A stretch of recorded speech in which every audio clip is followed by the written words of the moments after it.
or any issue here, DP, babies, we're here to represent you guys to the best of our ability. Anyway, Matthew is here. Matthew's here is the one who from the event who takes care of affordability. So I just want to give you a shout out for the work you did. I hope you guys enjoy it.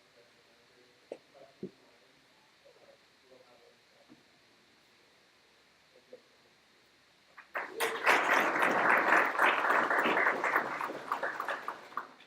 Second, I'd like to invite Madison Tosin from Phi Beta Kappa to talk to you about her organization.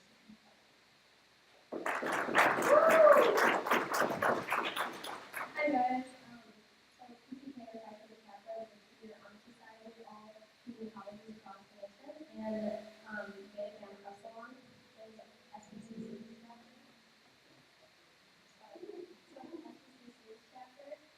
And we host various events and other fundraisers to give back to things like UNICEF or Virgin Relief. Our next thing will be the Halloween fundraiser, which will be selling candy out of the Laredo Library, and we're donating to UNICEF. We are showing Dr. Strange on November 9th, and we really hope you guys can all join us.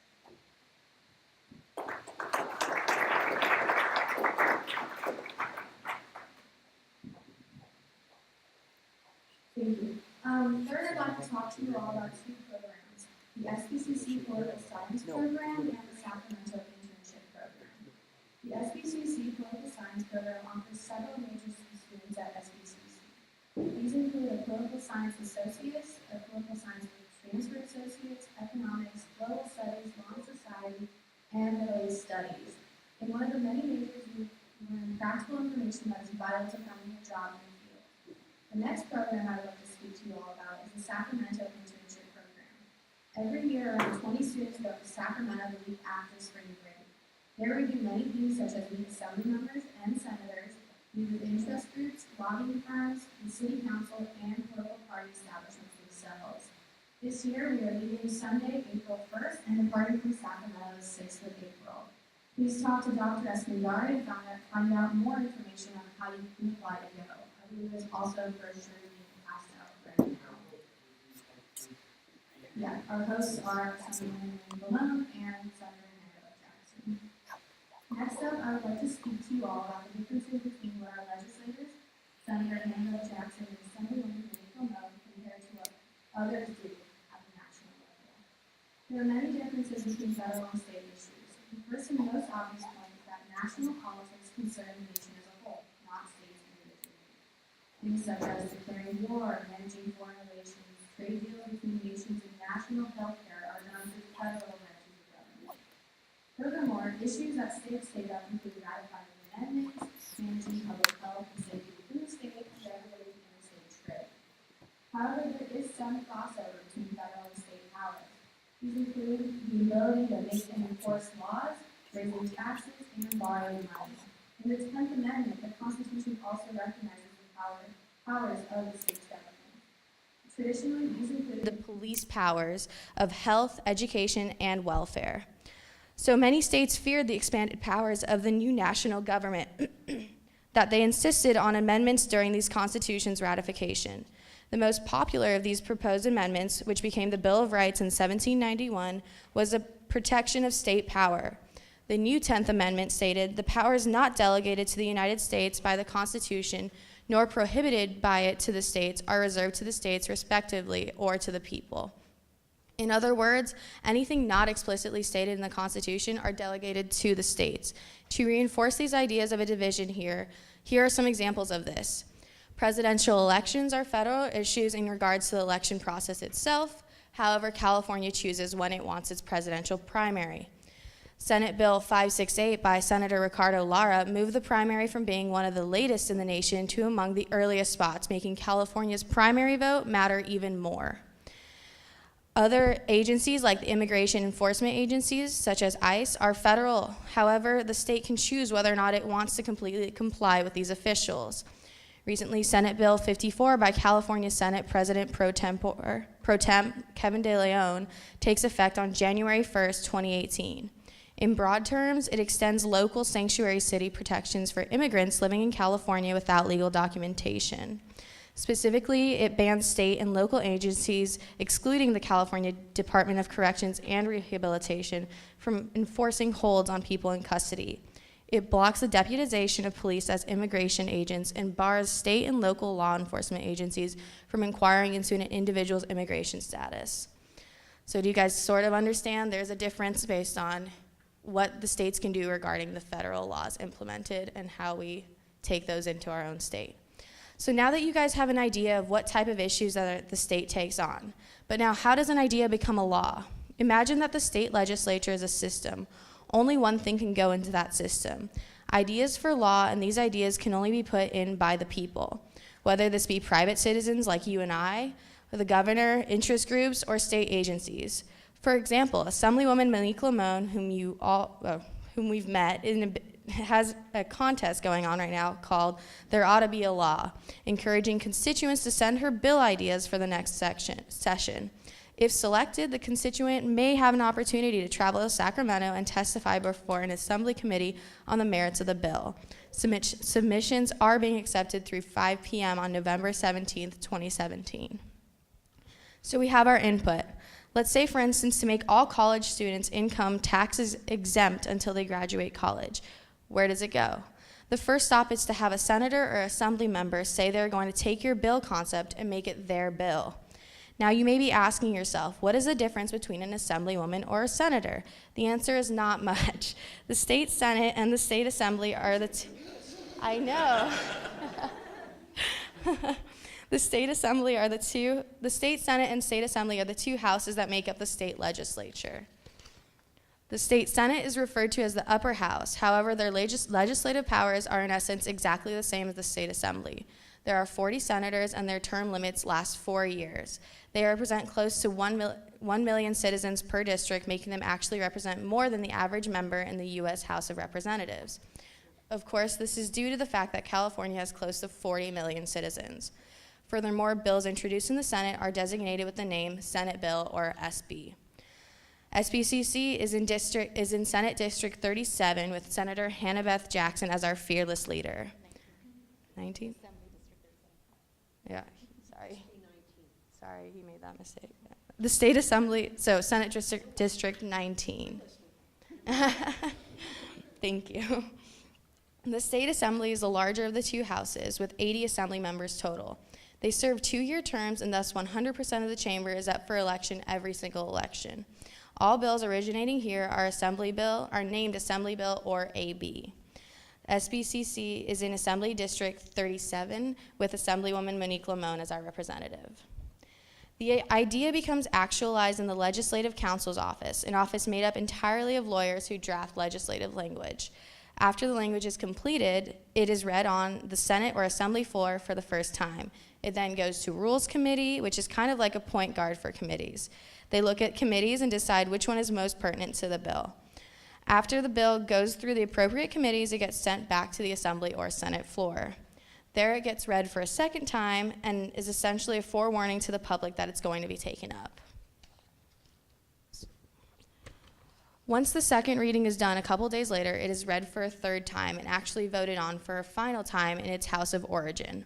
The bill then repeats the whole process again in the other house. After it has passed both the Senate and Assembly, it gets sent to the governor's desk where he can either veto or sign it into law.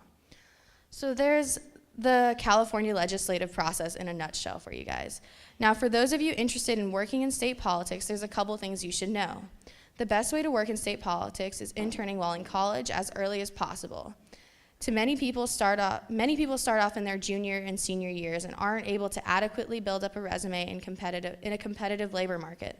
There's typically 2 different kinds of internship opportunities within the state legislature. One is working in the Capitol office in Sacramento, or working in the district office here in Santa Barbara or Oxnard for Senator Beth Jackson. Assembly members typically have 1 depending on how big the district is, but Assemblywoman Monique Limon has 1 in Santa Barbara and 1 in Ventura. Furthermore, the best way to ensure you get a spot is simply by calling or emailing your local member's office.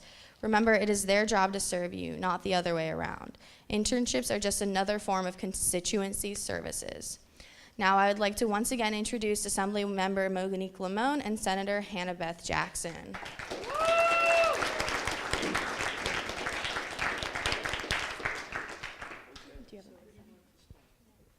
So first off, let's just get a few questions about each of you.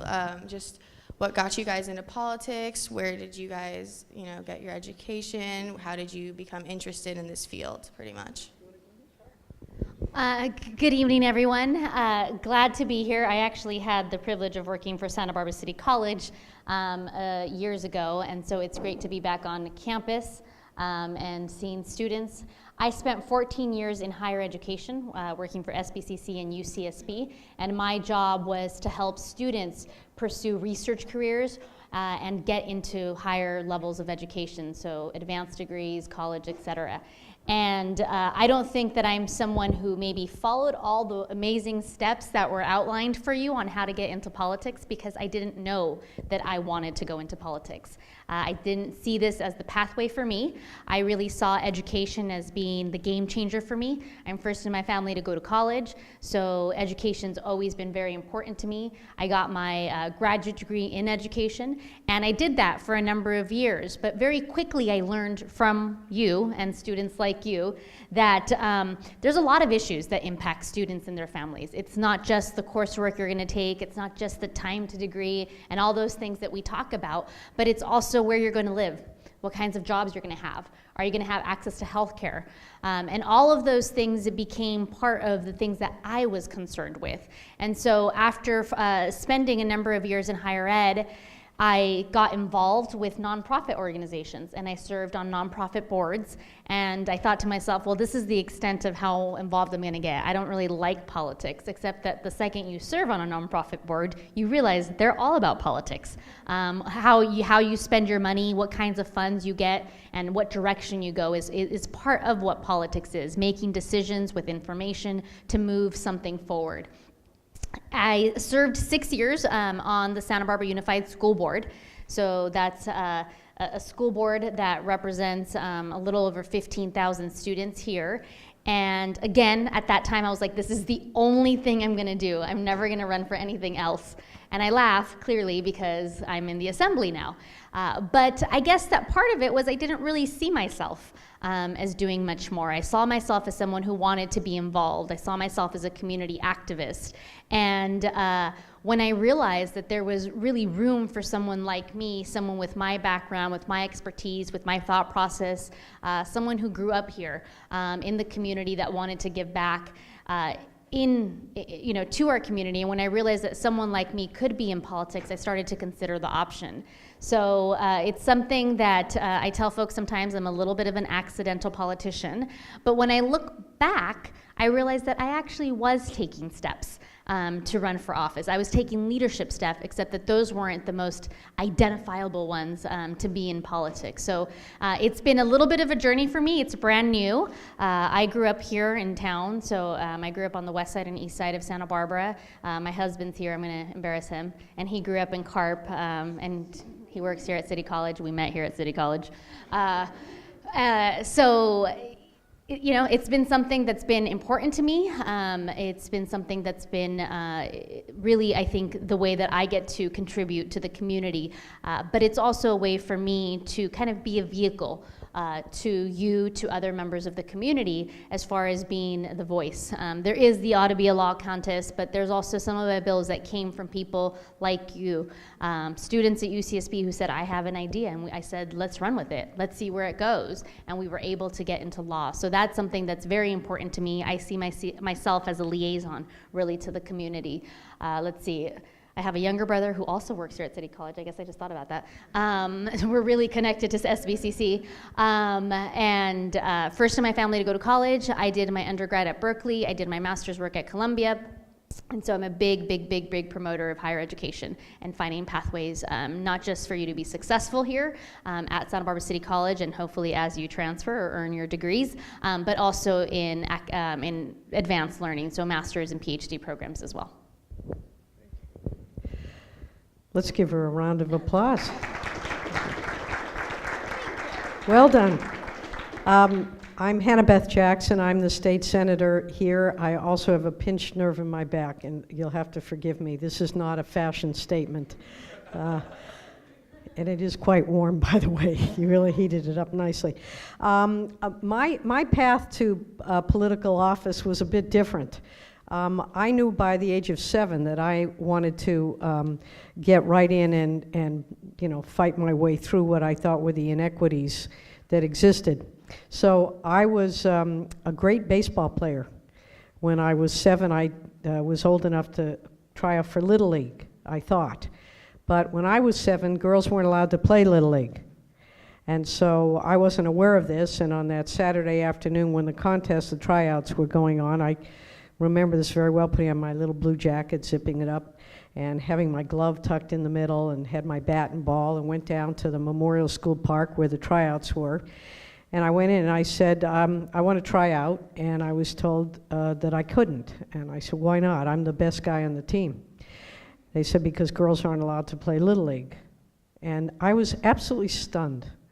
I just had no idea. Why in the world? I was a feisty little one, and at the age of 7, boys and girls, the play isn't exactly that different.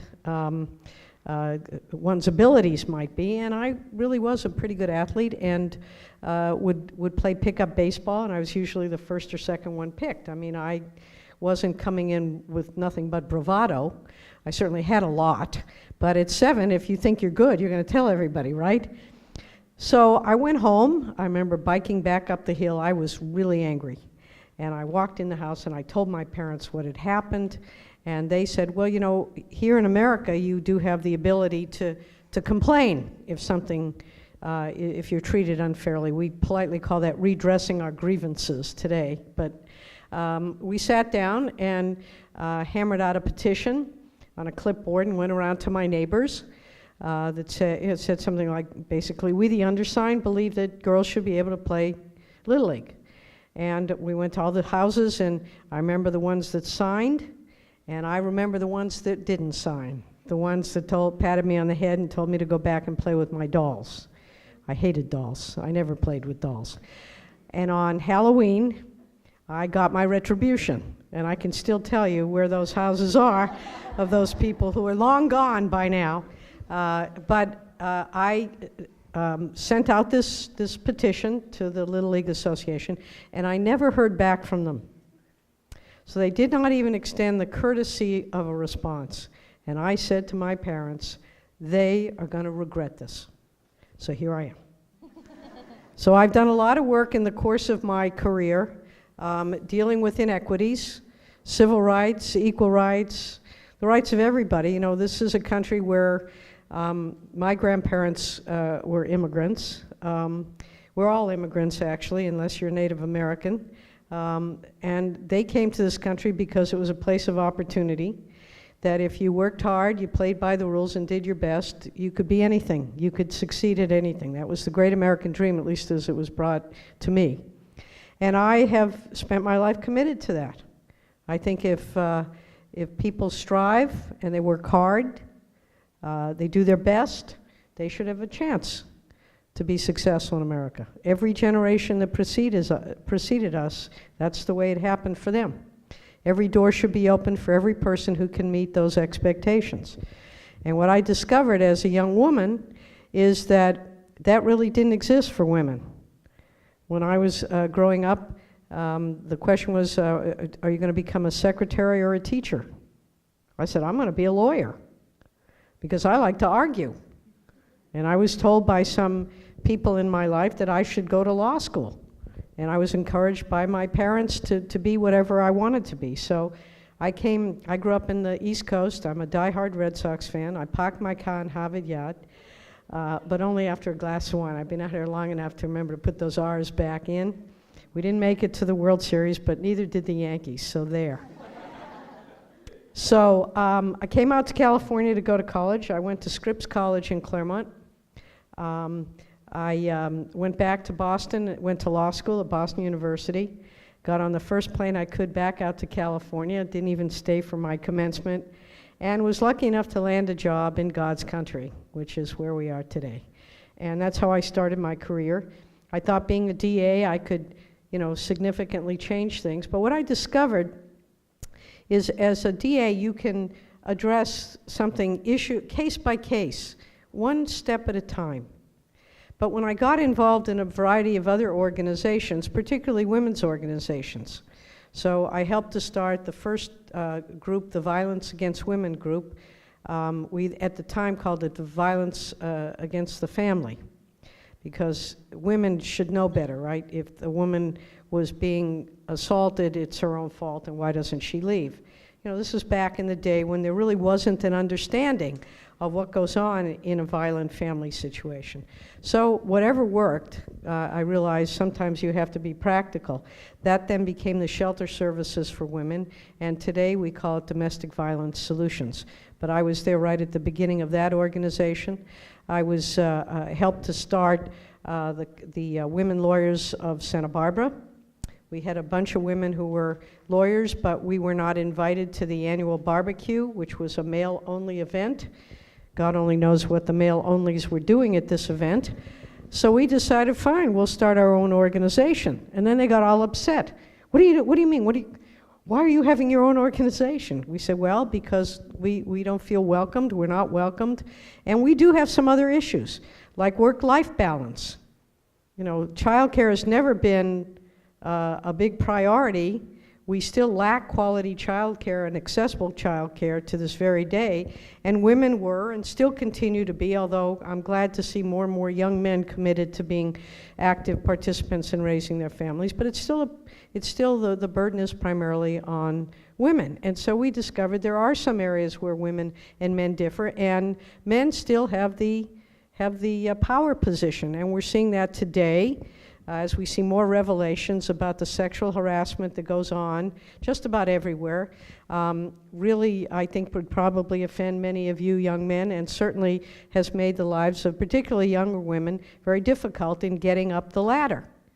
I won't go into detail, but so as my interests evolved, I helped start those organizations, was a deputy DA, then went into private practice. Did a lot of work in civil litigation and family law. That's another atrocious mess, because again, we see people who don't necessarily understand what that marital relationship is. So one of the first bills that I did in the legislature was to just simply give people a little pamphlet, like the pamphlets that you got today, to talk about this fabulous program up in Sacramento, and I hope you all, if you're interested in politics, will participate, because it's really, Professor Escondar does a fabulous job, and you really see the insides, how it works, and if it appeals to you, you will get really excited and jazzed. What do we say today for jazz? Do we still use that word? Excited, jazzed? No? Or has it come back after being, put in the in mothballs for most of the times of my life? But back, everything does come back. Shoulder pads will come back someday too for girls. So it was a bill that would just give people information, because most people enter into a marriage contract during the course of their lives, about 90% of us. But nobody knows what that requires, what that means. So I discovered most people have no idea. So I did this bill just simply to give people information, which would make the lives of probably 80% of Californians much easier. But that's just an example. In the political world, there really is a lot you can do. And so I've lived here for the better part of 40 years, raised my family here, have grandkids who are here, and go to school here. The city college is absolutely the best in the country. I'm very proud to have represented it in the state assembly, and delighted that we this past year passed AB 19 with the help of Monique Limon, which is going to provide that all community college students will have at least the first year of their education, their fees all covered by the state of California. Long overdue, but there it is. And that's a perfect segue. I was just about to ask you, Assemblywoman, if you could tell us more about the College Promise and what our implications are, for SBCC specifically. Absolutely. So this year in the Assembly, I was actually part of an initiative that, college, it was kind of the no debt college initiative, and several Assembly members got together, and I was the only first-year member actually that was invited to be part of this coalition that was thinking about how do we address college affordability for students. And one of the bills that we discussed, which is this one, it was from a colleague, Assemblymember Miguel Santiago down in Los Angeles, really looking at the fact that we have watched the cost of tuition, the cost of schooling go up at a rate that's inconsistent even with what I experienced, and I'm sure with what Senator Hannah Beth Jackson experienced, and we are concerned. We are watching how much debt students are graduating with, and we are concerned, not just because debt is debt, but because debt has implications for you, for our community, for jobs. And that is something that we all, I think, are committed to addressing. Well, how do we look at that? And there were a number of strategies that we thought about. And some of them are direct kind of strategies. For example, the College Promise, which allows students in their first year who have identified need to get that first year of college free. Now, you're all not in your first year anymore because you're here, but it's going to be very important as students are coming forward for the next round of students as they come here. But there's other things that we did. We also looked at the fact that tuition is not the only place where costs have gone up. You all have out-of-pocket costs that have gone up, so the non-tuition fees, and so we supported a budget line item. So in the budget for the Assembly and the Senate, we supported more funding for student success grants. Does anybody receive a student success grant here? No? No one knows? So you may receive it, you just don't know it, but this is basically to help you with other fees, including housing and food and so forth, that are not covered under financial aid or BOG. So we did that as well. We're continuing to have conversations about what we do to find a way to really help higher education. So in K through 12, we actually have a certain amount of money that has to go to K through 12, but we don't really have that in the same way for higher education. The community colleges get some of it, and we call it Prop 98, but not the whole system. And so we're trying to identify ways to really help you all. And it's really because we believe that your contributions to our economy, to our society, are really that important. They're that important that we're concerned with the debt, we're concerned with tuition. One of the bills that I carried this year got turned into a budget item, which was something that I saw working at UCSB. I saw that at the end of the quarter and at the end of the semester, you all run out of money. And all of a sudden, you also start making decisions about what you eat or don't eat. And I know at UCSB, we have an average of 400 students a day that go and use the food pantry. And so to me, this has become a big deal. As someone who's been an educator, I know that when folks aren't healthy, whether they're younger students or older students or adults, you just don't do as well in school. You can't. When you're not healthy, you don't do as well.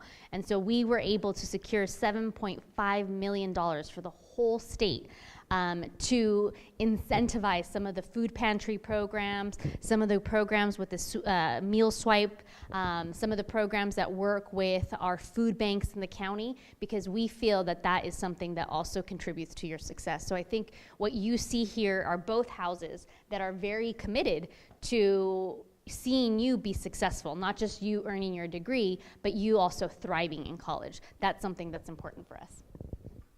Definitely, thank you. And Senator, could you please let us talk to us more about some of the bills you authored last session that may have implications on the city college and higher education in general? Sure. Well, one of the things that's important to me is that when you come to school, not only are you well fed, I mean, no one can think if they're hungry, is the climate that we have at college, a climate where people can learn and be educated without fear of mistreatment, whether it's the LGBTQ community, whether it's women and the whole problem associated with unequal treatment in education and sexual harassment, whether it's our veterans who are coming back from deployment and need special services because their life experience has taken them a little bit off course, and unfortunately the military does not provide them with those services that they need and deserve, are entitled to, as a result of having given their time and their life's blood, if you will, to their country. So I have done a number of bills that address making sure that the atmosphere in college is a safe one and a healthy one. And particularly, I did a bill last year that we played off of this year, SB 967 with Senator De Leon. He and I did a bill that you might know as the Yes Means Yes bill, affirmative consent in relationships, sexual relationships that exist on college campuses and with college students. And this is a bill that came because I do a lot of reading and I listen to my constituents and also to young women around the state who have experienced incidents of sexual assault on campus. And I know that's a problem just about everywhere.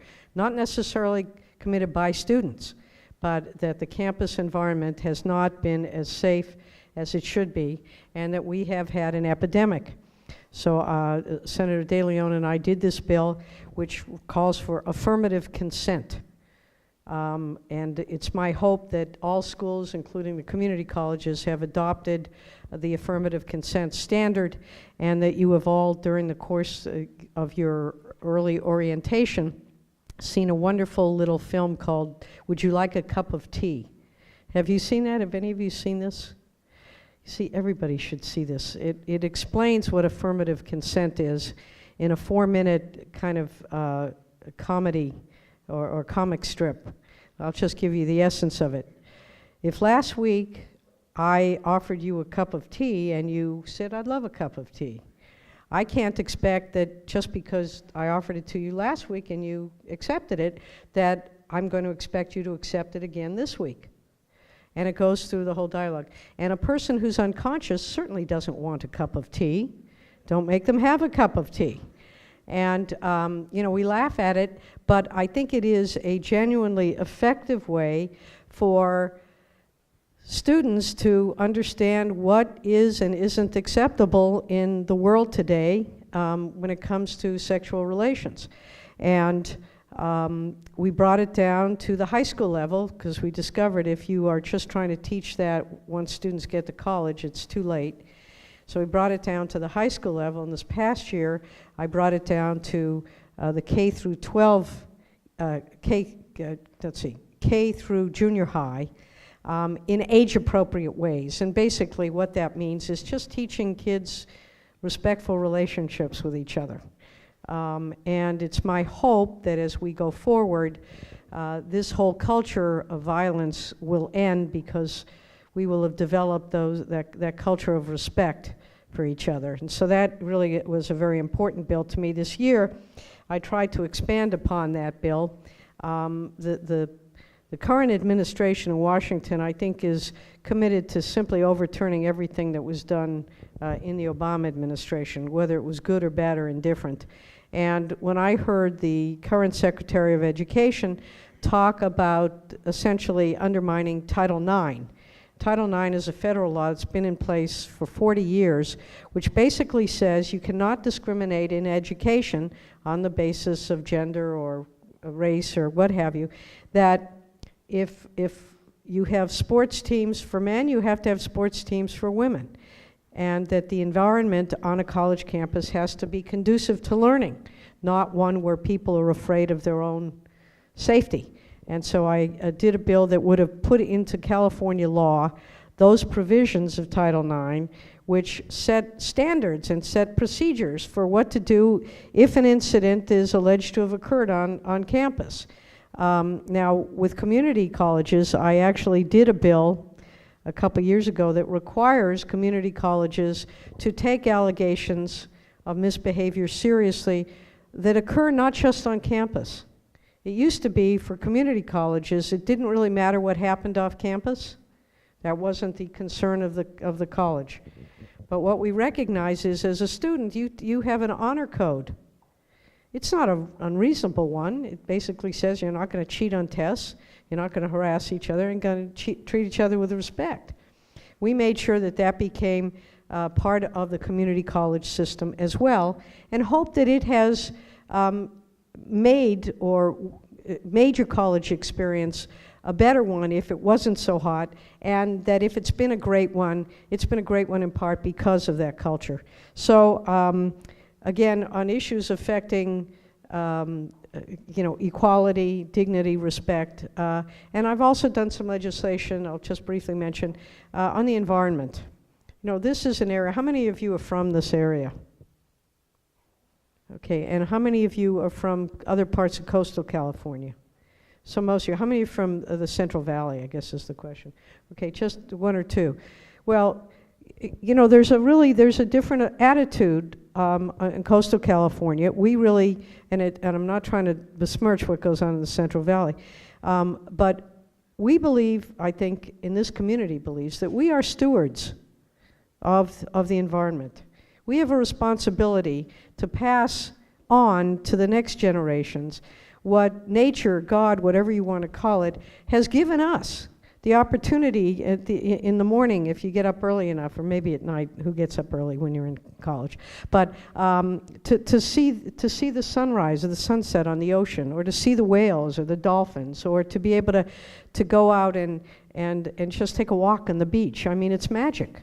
And we recognize the importance of protecting that magic, to protecting the benefits that we have been able to enjoy. And so one of the biggest problems, and I know that Assemblywoman Limon and I have both taken on the oil industry, because they make a mess. They don't particularly care. And I've done a bunch of legislation to try to make them care, as has the Assemblywoman. And this year I got a bill passed that requires now these oil companies that were out, particularly in Summerlin and along the coast within Santa Barbara, drilling for oil haphazardly 100 years ago with those oil derricks, if you've ever seen pictures of them. And when they were done drilling, for whatever reason, they'd throw rags and a piece of wood or two down the oil pipe and walk away. Well, that doesn't cap an oil well, and we're getting an enormous amount of spillage because those wells were never properly capped. Those companies are out of business. They don't exist. How are we going to cap those wells? So I was able to do a bill this year, SB 44, which will bring $2 million a year from a state fund that is paid into by the oil company for the privilege of taking our oil and selling it for their profit, and using that money to start properly capping those wells so we can clean up our beaches. So those are just a couple that I'm particularly proud of. Wonderful, thank you. And since we're kind of low on time and I'd like to get a few questions, I'll just jump ahead to this. What are each of you focusing on in regards to legislation for next session? So that's a good question. We're actually trying to explore right now what our legislation is going to be for the next session. I think that there are certain themes.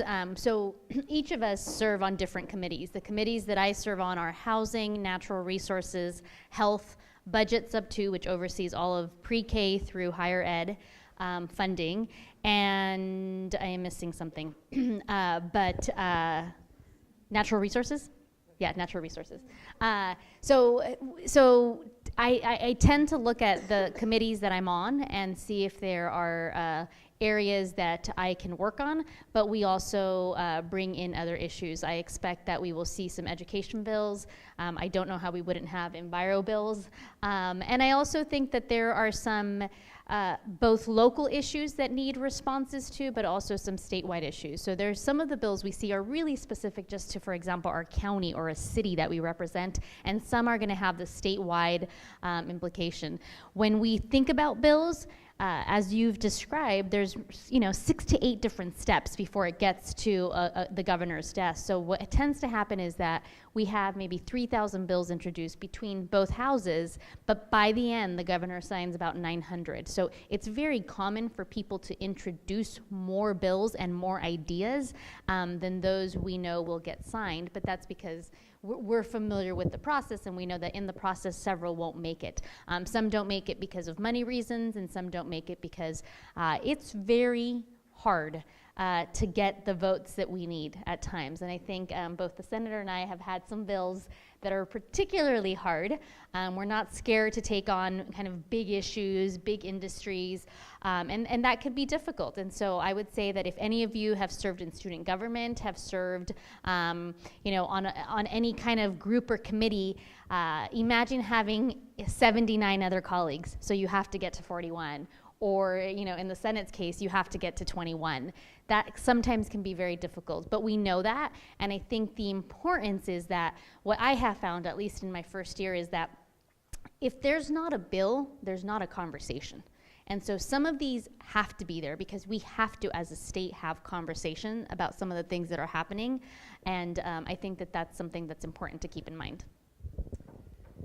Well, there are about 3 things that just popped into my head that, that I want to pursue in the coming year. I just came back. I think part of the reason for my back problem is I just took a helicopter ride with the National Guard up through Santa Rosa and that whole fire area. And these are not Mercedes-Benz vehicles, I got to tell you. They're a little rough. And, you know, saw the devastation of one of the worst fires in California history. Killing 42 people, most of them seniors who weren't able to get away in time, not all, but 8,400 structures completely destroyed. I mean, you look down from the helicopter and all you see is ash, not a fireplace. I mean, the fire was so intense that it just leveled everything to the ground. Part of the problem was the communication system failed. Now, granted, this fire moved very rapidly, and we're not quite sure how much we could have done better. But it's a single one-off system that AT&T and these other companies put together. It used to be when there was a problem in a city, the church bells rang. When I was a kid growing up, we had air raid sirens that could warn you. Today, we use cell phones. But when the cell phones go down, you got nothing. And the big companies don't want to, what they call, create redundancies. 3 or 4 different ways to get to people to let them know when something bad is happening. So this is going to be an issue that I'm going to tackle this year. I chair the Joint Committee on Emergency Management, so it's really right within my bailiwick to address this issue, and also the fact that we are due for a major earthquake. And I hate to sound, you know, like an alarmist, but they're expecting we could easily get an 8.0 or greater, which would pretty much destroy a lot of the buildings and potentially cause a lot of damage and death. We've got to do better to get an early warning system and to recognize that there are things out there we can and should be doing that we're not. So that's one area. A second area is I'm also the chair of the Senate Judiciary Committee, and we hear issues affecting civil rights and the First Amendment. And we've had some very interesting challenges, particularly with Berkeley being the hotspot, with when do you allow speech and when do you not? And I'm a big free speech person. I think these guys are idiots, but they have a right to be an idiot. They have a right to talk. I don't believe that we should be shouting them down necessarily if we disagree. Let them speak and make fools of themselves. But that's we're having a big debate on that, because some of the stuff they say is really awful, really demeaning, misogynistic, racist, you know, ethnically unsound allegations, untruthful statements. I mean, some of the stuff is just horrible. But the First Amendment says you have a right to speak until you're on the edge of violence. And those are some of the issues that I'm going to have to be addressing. We just had a hearing on this in the Senate, and it really is one that's a very difficult issue. Because what if someday somebody decides that I shouldn't have the right to speak? And, you know, it's a fair question, isn't it? So, and the third area has to do with technology. You know, the tech world is just extraordinary. Things that we have today. When I was a kid growing up, Dick Tracy had a watch that he talked into and it did everything, and we thought that was really ridiculous. My daughter today, I was on the phone with her, we were FaceTiming with my grandkids, and just pulled out, she got a brand new Apple Watch, right? So what's going on in this world? Technology is booming, way ahead of us. We have different Amazon has who is it that speaks to you? Alexa. But do you know that Alexa is retaining that information and is going into the ether and is being aggregated by somebody or some organization, potentially to be used for purposes that are unknown to you, unwanted by you, and unrequested by you. So we've got to get a handle on technology. And I have tried every year. I started off simply with a bill on drones. So I was in Hawaii a couple winters ago with my husband and some friends of ours, and we were doing an Airbnb. I guess you could still do them then. And we were sitting on the lanai. It's the patio, but they can charge you more by calling it a lanai. And suddenly this white little contraption comes from around the corner and is hovering over us like this for about 2 or 3 minutes, and with a video recorder. What is this? And my husband wanted to get up and grab it, and I said, you'll probably hurt yourself. You're as clumsy as it is. And then 2 or 3 minutes later, it went away. And I got back, and the first thing I said when I walked into my office in January is, what is the deal with these drones? And I discovered there is no deal with these drones. There are no laws that prohibit flying drones wherever someone might want to fly them. Well, if you're on a school playground and a drone crashes, somebody could get hurt. There are a number of instances where this has happened. If you don't want somebody recording your information, you're in your backyard. You're just sitting out in the backyard having a brewski with your feet up, looking at the ocean, and suddenly there's this strange object hovering, looking at you. You can't really do anything about it. The law doesn't allow you to. So I keep bringing this legislation to try to put some kind of limits on where drones can fly and when they can fly. And every year the tech industry, which is Apple and Google and Facebook and all these folks, come in and kill those bills. Well, we've moved even beyond that, because now we're in the world of artificial intelligence. And you have some of the great minds out there, people like Stephen Hawking, people like Elon Musk, who say if we do not get a handle on technology, artificial intelligence will take over the planet. Now, I don't think we're there yet, but think about the cloud. Who's in control of the cloud? Think about artificial intelligence. Some of these sci-fi movies, they're not so off the mark. So I have a commitment to trying to overlay the sense of morality. Technology is only good if it helps people. If it undermines humanity, then it's a negative. This is a big debate, as the Assemblywoman said.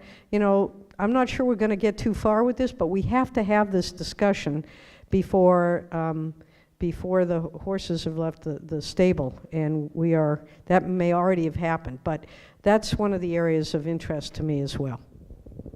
Definitely. Thank you, guys. Now we also have a few more questions from the audience itself.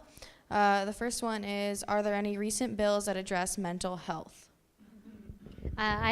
So we just had a bill signed, one of my bills around mental health.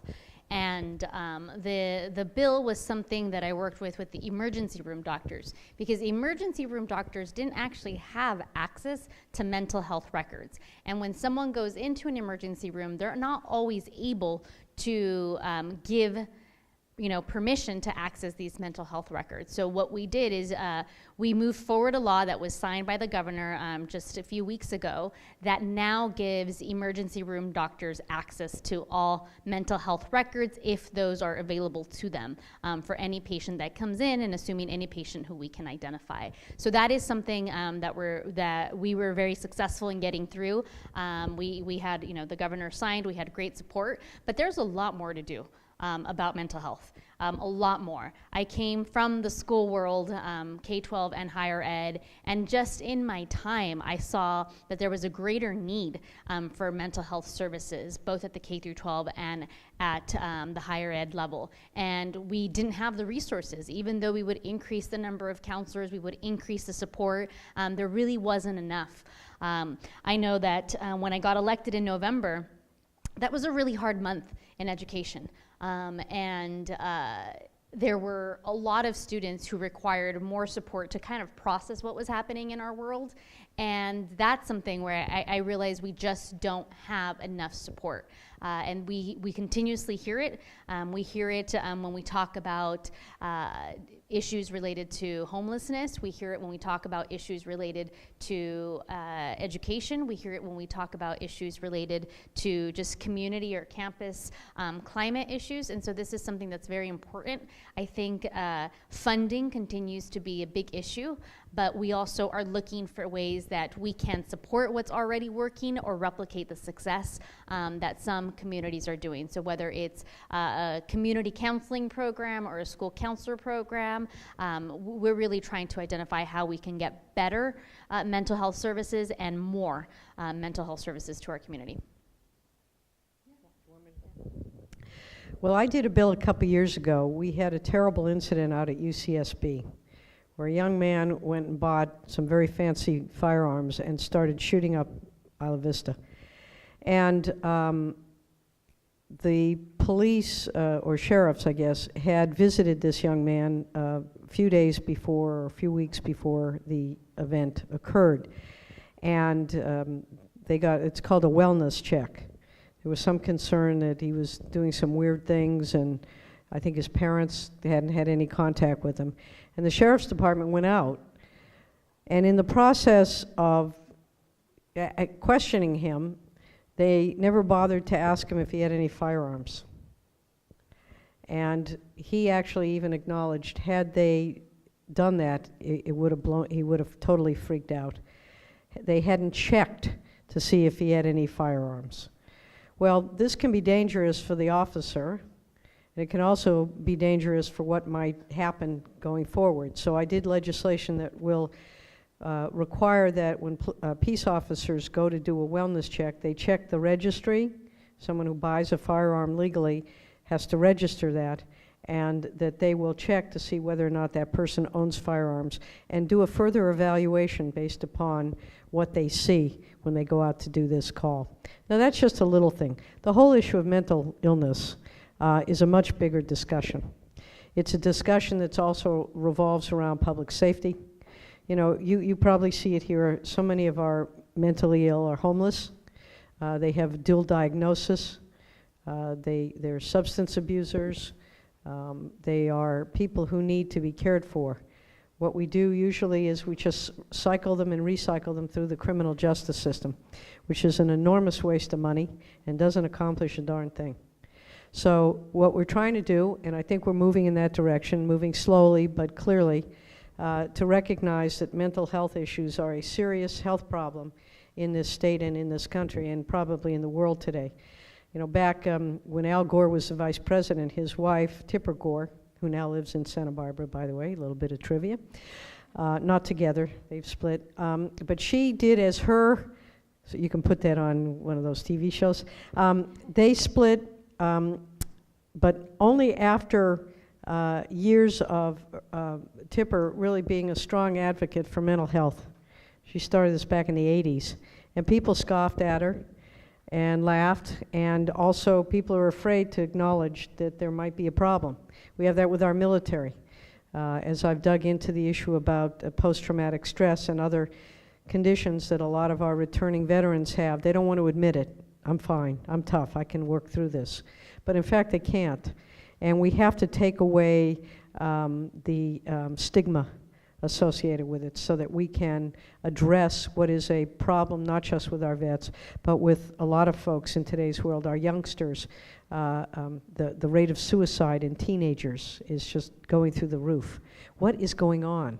So we need to recognize this as a mainstream issue, and I'm sure there'll be more legislation this year to try to address it, to get more mental health facilities on campus, certainly, and even in our high schools and in our junior highs, where we're seeing these incidents of our youngsters doing things that are just, life-threatening, if not life-taking. Thank you. We have another question here. Women's access to basic services is in jeopardy under the current administration. Are you in favor of enacting a universal single-payer healthcare system at the federal level that would repeal the Hyde Amendment, which bans federal funding for abortions, and would guarantee full coverage of healthcare services for all Americans as a right? If not, what do you think we should do? So this is actually a question that we are getting a lot of here in California. You know, I have been public about my support for single-payer Medicare for all universal healthcare models. And I think that what we're doing right now, though, is we're really taking the time in California to identify what those look like. So for those of you that have been studying the single payer issue, you know that it's not actually the same thing in the countries that do have it. It looks different and it functions different in every country that uses a single payer model. And so I think what we have also found is that even with our support for this, you know, model, this kind of program, this idea, this concept, there's elements that, as I think the question alluded to, they're tied to the federal government. We have a system that is tied to the federal government, so it makes some issues at the state of California a little bit difficult, where we can't just pull out of a system that was so tied to the federal government. So I think that it's going to be very important for California to lead the conversation. As a matter of fact, I will get up tomorrow morning and head out to Sacramento for a hearing on this very topic to really identify what it is we can do as a state, but also to recognize that we are a big state, we're a very important state, but we also have to make sure that as we move forward, we are prepared for what that means, right? What kind of investment does that mean from our community? What areas can we support? And I think that that's something that I'm very much looking forward to being a part of as far as the conversation is concerned. So you have to realize that healthcare in this country is about 17% of our gross domestic product. It's a huge industry. These people who are the industry have a major investment in keeping things running the way they are, because they're making lots of money on it. If we move to a single-payer system, and that is one, I like to call it universal health care, because universal health care means different things to different people. Being in Japan not long ago, they have a universal health care system that looks very different than what we're talking about. But it's a system that works.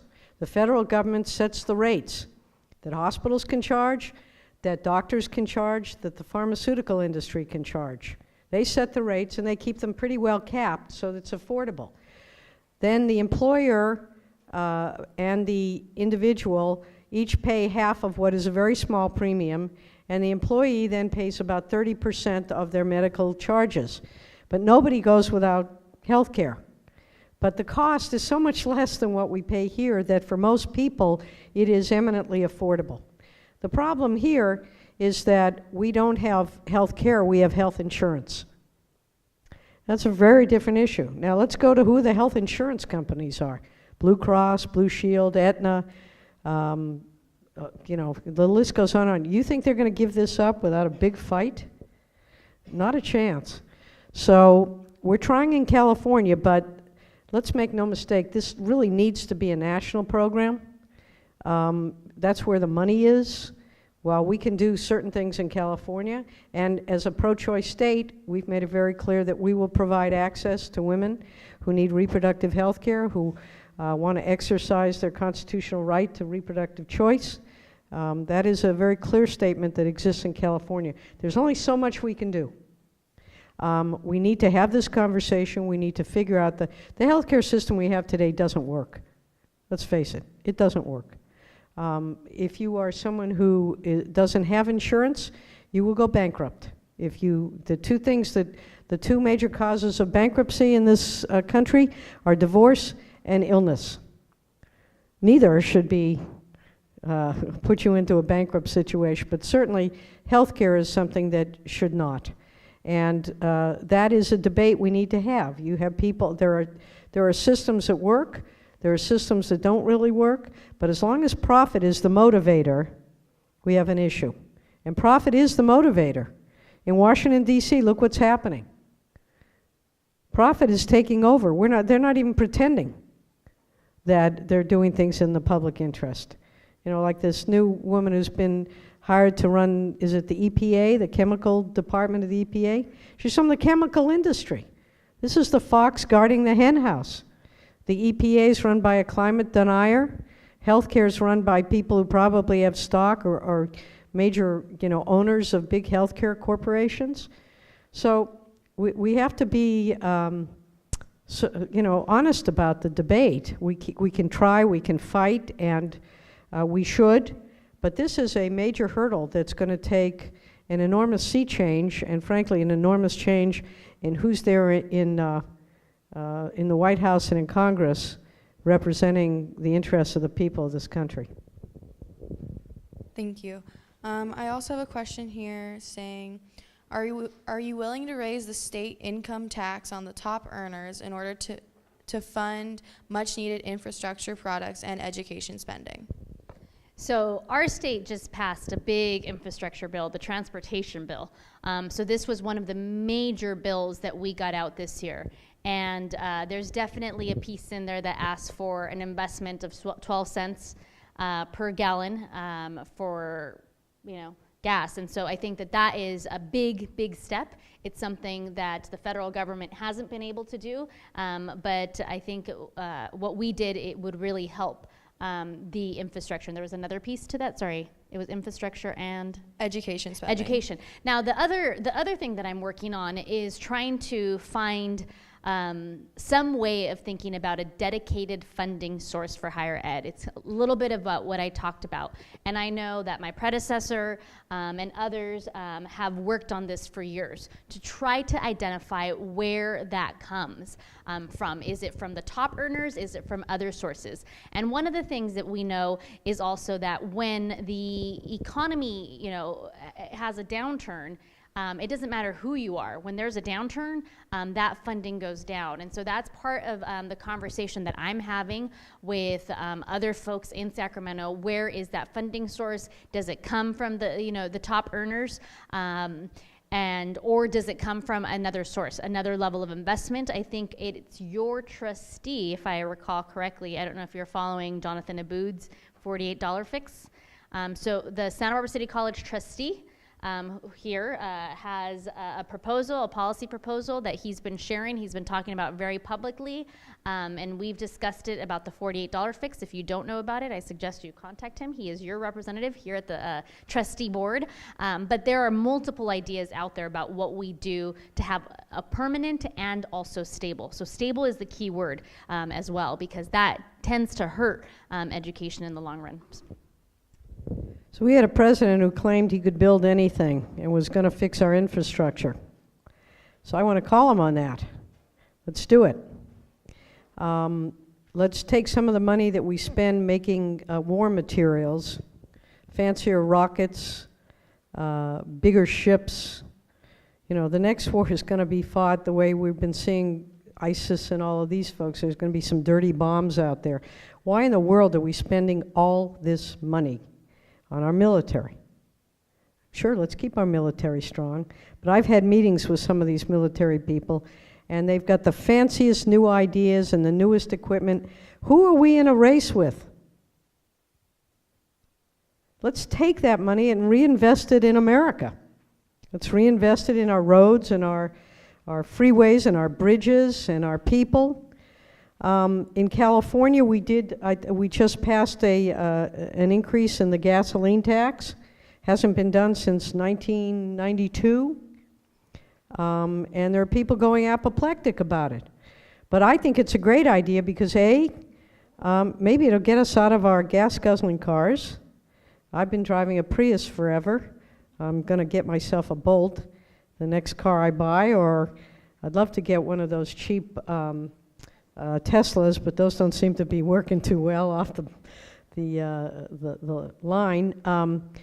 There's only so much more that we can tax the wealthiest, and I'll tell you why. For so many of these folks, they don't mind, contributing.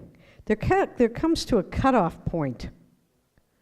I don't think it's right, but I know in talking to a number of wealthy people where they basically say, I've had enough and I'm going to go to Texas, or I'm going to go to Nevada, or I'm going to go to a low tax state because I'm tired of paying these higher taxes. Now, we thought we were going to hear that the last time that we increased taxes on the top 1%. I have a better idea. Our income tax system, federal income tax system, is mind-boggling. You know, if you make your money in stocks, you pay 15% tax. If you make your money in sweeping office buildings at 11 o'clock at night, you pay 20 or 30% in tax. Where's the righteous logic in that? So what we have done is, it used to be, and I'm not suggesting we go back to this, but it used to be the top 1% of Americans during the era of a guy named Dwight David Eisenhower, who happened to be a Republican. After World War II, we're rebuilding America. The tax on the highest income makers in this country, you paid at a fairly good rate, up to $2 million, maybe 40%. Every dime that you made over $2 million, so from $2 million, let's say, to $6 million, was taxed at 90%. 9-0. Well, the big entrepreneurs said, well, I don't want to give that money to the government. I want to decide how it's spent. And they created foundations and they invested in education. They took that money and they invested it in good causes because they couldn't keep it. Today, the game is, how much money can I make? I don't need it. Who cares? That's the game. So we have people who own 8 or 9 or 10 homes around the world, who have 20 cars, and we have a good portion of the young people of Santa Barbara who are homeless. And part of it is because the tax rate has not reflected what America was supposed to be, and that was a country of middle-class people. So our middle class is shrinking, the wealthy are getting wealthier, and we don't have the money to give you the education that came just before me, where you could get a 4-year degree at UCLA or 4-year school, and what you paid in tuition was exactly 0. Nothing. Because that was a promise that California made to its young people. But the expectation was that you'd get that education, you'd get into the workforce, you'd become a responsible citizen, you'd pay your taxes so that the next generation could have the same benefits that you had. So we aren't there now. And when the top 1% nationally, that's the difference. If we increase the taxes here in the state, there are other options. And arguably there are other options that individuals can move offshore, thank you, and some of them do. But most people won't.